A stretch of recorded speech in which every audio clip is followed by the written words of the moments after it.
همون نوده هایی که یا همون آبی که تو از همون گورستان و مزارها برای شفا میاری، الان که اونا شفا نیستن، تو همون کرته چرکین شوهر تا بشو آب همون را بنوش، برای تو شفا است. آب همون برای تو شفا است. همون سنگ های بی معنی که تو رفته با دستای نازکت اونا را زیارت میکنی و میماری، همون را در پشت شوهرت بمال، همچنان است که تو خانه کعبه را زیارت داری. این از حرمت شوهر،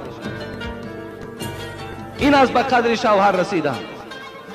خواهر عزیز، و تو 5 وقت نماز خوانی اگر،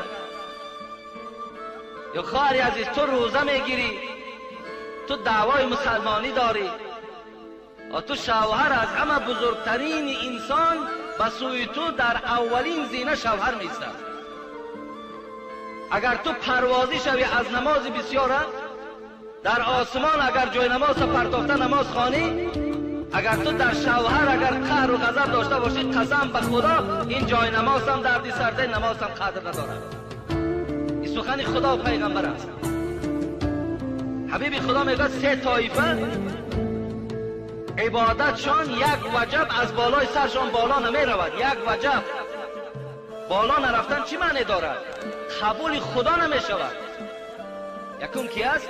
من ام قوما و هم له کارهون. یکم آدمی بی سواده که در محراب نماز مردم میخواند، صدقه محرابش کنه، بی سواد است، بی علم است، نمیگذارد که آدمی با علم پیش درآید و از پس نماز خواند، برای که گویند که من امام خطیب هستم، من ملای محله هستم، من ملای مسجد هستم. این به این خاطر حبیب خدا گفت عبادت ها یک وجب از کار سرت بالا نمی رود. نه این سلت فایدت میکنه، نه جیلکت فایدت میکنه، تا زمانی که در محراب ایستاده و خدمت مسلمان ها را نکنی، خدمت اسلام را نکنی. تو از پشت اسلام عزت داری، از پشت اسلام مردک خانش میبرد، نانت میتد، پولت میتد، آبت میتد، که اسلام پشتیبانی میکنی؟ که و نماز خوانده تو پیش در آمدن تو را جنت میبرن. برای چی اینها را من میگم؟ برای که نزد من خودم خبرها دارم در کدام مسجدها پیشواها چیها میگویند، پیشواها چیها گفته ایستند، پیشوا هستند. عبادت یک وجب از تار سرت بالا. دویم کی است؟ و امرأة باتت و زوجها علیها ساخط.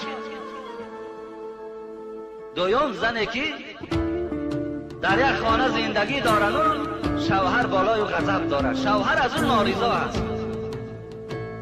روزه مریم میگیری، روزه ماه رجب میگیری، اگر به عدد تمام ستاره ها روزدار باشی، عبادت در نزد خدا قدر و قیمت ندارد تا زمان شوهر از تو راضی نباشد. سخن پیغمبر است، به خدا قسم یگان جمله از خودم در همین جا علاوه نمیکنم.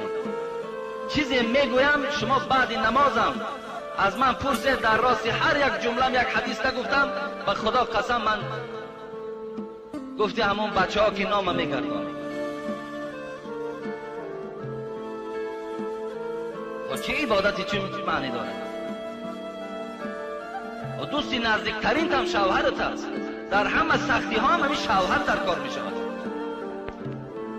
احترام کن، گپی گنده نگو، یکان سخنی بد و قبیح نگو، احترام کن شوهرت، به قدر شوهرت برس. تمام گپ گردانی میکنی، زبان درازی میکنی، پیشگاه خدا در فردا جواب میکنی.